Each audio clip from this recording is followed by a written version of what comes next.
வணக்கம். யாதனின் நீங்கியான் நோதல் அதனின் இலன். அதாவது ஒருவன் எந்த பொருட்களிலிருந்து பற்று நீங்கியவனாக இருக்கின்றானோ அந்த பொருட்களால் அவன் துன்பம் அடைவதில்லை. பற்று என்பது நான் அவர்களை சார்ந்தவன், அவர்கள் என்னுடையவர்கள் என்கின்ற ஒரு பிணைப்பு என்று நாம் சொல்லலாம். அதாவது ஒட்டி கொள்ளுகின்ற தன்மை. இந்த பற்று என்பது சங்கம், அதாவது சேர்க்கை, சங்கல்பம், அதாவது தொடர்ந்து நினைத்து கொண்டிருப்பதனால் ஏற்படுகின்றது. சேர்க்கை என்பது தொடர்ந்து நாங்கள் நபர்களோடு பழகும் போது ஏற்படுவது.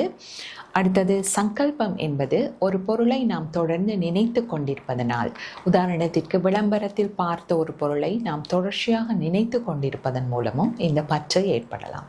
பற்றினுடைய விளைவை நாம் பார்த்தால், நாம் அடைய விரும்பிய பொருளை அல்லது நபரை யாராவது தடுக்க முயன்றால், அவர்கள் எம்மை விட பலசாலியாக இருந்தால் எமக்கு ஏற்படுவது பயம், எம்மை விட பலம் குறைந்தவர்களாக இருந்தால் எம்முள் கோபம் என்ற உணர்வு ஏற்படும்.